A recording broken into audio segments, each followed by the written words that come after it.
So, what's up guys? Good evening to all. Good evening sa mga kasisalabs ko dyan at sa mga followers ko, sa Star Senders ko. Good evening sa inyong lahat. Kung may pa-morning intro tayo guys, syempre may pa-outro. Good evening ako. So, ayan.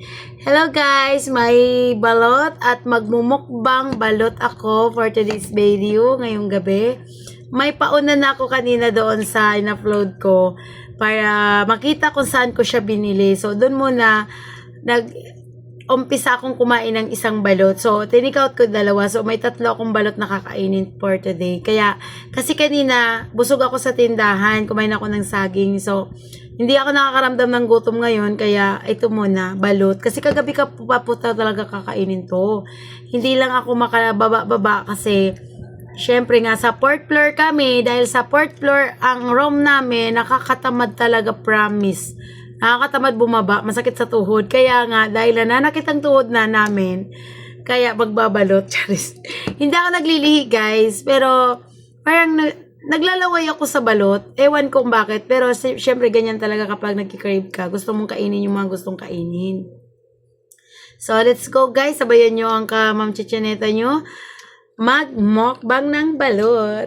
Dalawa. Pero bago guys, dinesisyonan kong kumain ng balot, nag-search muna ako sa Google, sa pinakamatalino talaga, na kung pwede kumain ang may diabetes ng balot. So, ayon dun sa sagot niya, pwede naman daw, pero paminsan-minsan lang at huwag sobra. So, carry lang tong tatlo. Kasi kanina may nauna ako isa, so dalawa ngayon tatlo. So, masusundan naman to next week or sa another month na.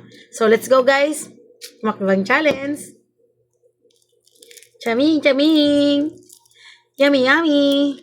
So, pasintabi sa mga kasisilabs ko dyan sa ibang bansa. Di ko sure kung may balot din dyan.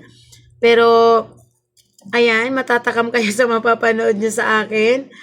Pag miss nyo na talaga ang balot sa Pinas, guys, magtiis-tiis muna kayo. Kaya pag uwi nyo dito sa Pinas, makakakain din naman kayo nito, promise. You know. Si yummy. Pero gusto ko nga talaga nito, may sisiw na eh. Ang sarap ng sabaw niya, guys, promise. Tsaka masarap yung suka. Habang pauwi kami kanina, duman kami doon. Kasi sabi ko nga magkikrave ako ng balot. Gusto ko talagang kumain ng balot.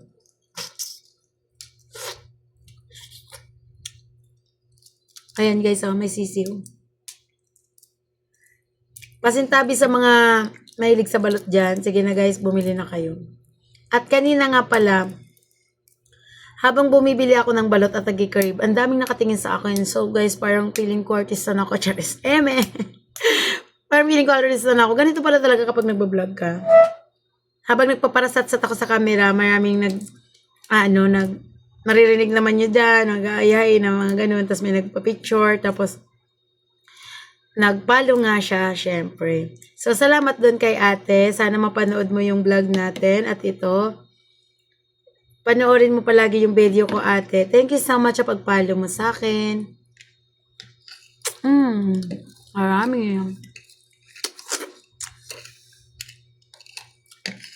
Nung nasa Masbate ako, paminsan-minsan lang kami nakakatikim nito. Kapag pupunta lang kami ng bayan. Kasi sa bayan lang ang may tinda nito eh. At tulad din siya ng itlog. Ang peberote ko talaga dito.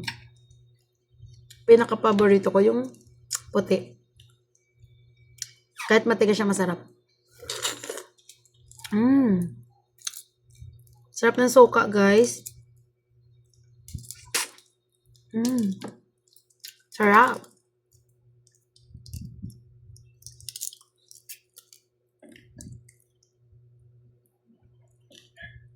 Dati yung balot may sisiw. Pero ngayon parang butike. Kalaki. Sarap.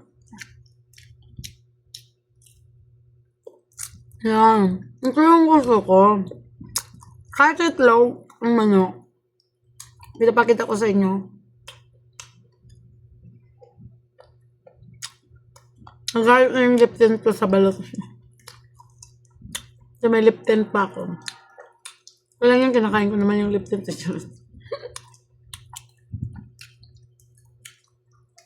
Mm. Harap.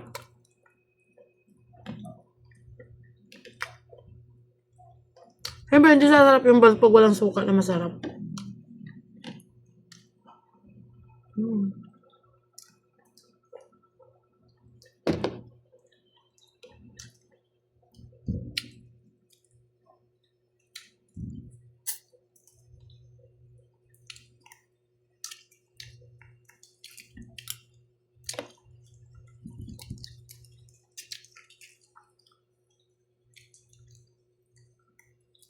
Mm. Maasim na matamis. May isa pa, guys.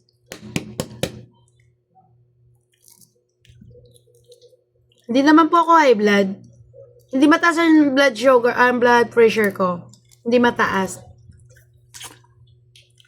Actually nga, parang bumababa tumataas. Parang, hindi siya lumalagpas sa 120/80. Hanggang doon lang siya. Nagkaroon ako ng blood pressure nung buntis ako. Anemic ako, 90/80 lang ata yun. Pero never ako magtaas ang dugo. Pag nagagalit nga ako, kala nila high blood, pero hindi. Talagang sa bugso lang siguro ng galit, kaya ganun. Kaya carry lang na kumain talaga ako ng balot. Kasi hindi naman ako high blood, guys. Sabi nila, bawal daw ang balot sa high blood. So, hindi naman ako high blood. So, carry lang. Teka lang, guys, kasi nakikita ko yung nguso ng nguso ng baby. Ayokong kainin yun. Sarap. Dati yung kinakain ko na balot, may balahibo. Kaya bago ko kainin yun, binabalahibuan ko muna.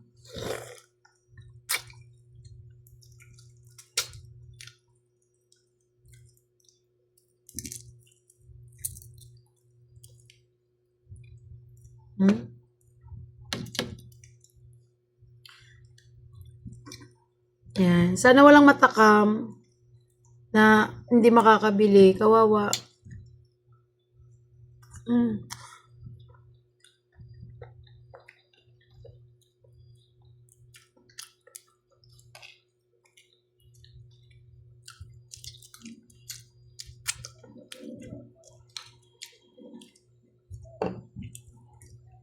Ay, suka.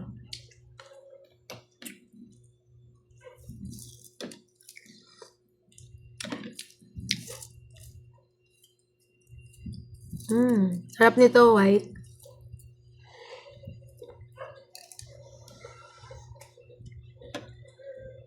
Sabaw. May suka.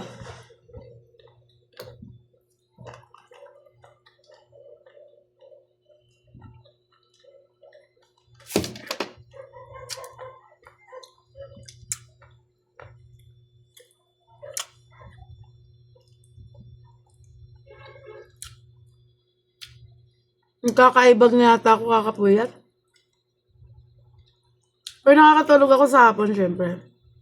Kahit pa 1 hour lang. Pahinga lang yung mata. Sabaw po. So, dahil ubos na, magpapaalam na ako, syempre. Tapos na eh. Wala na akong kakainin.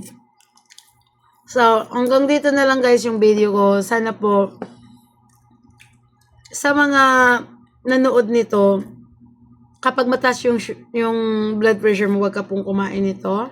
At sa mga kapwa ko diabetic, pwede naman po talaga tayo nito ng balot, pero paminsan-minsan lang at huwag sobra. Tama-tama lang. So guys, thank you for watching sa mga nanonood nito.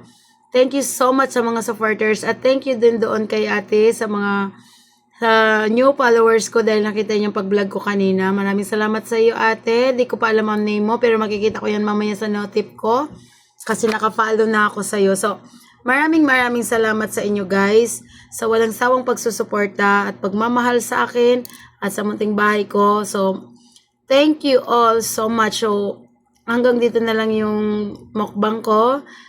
Good night everyone. Bye!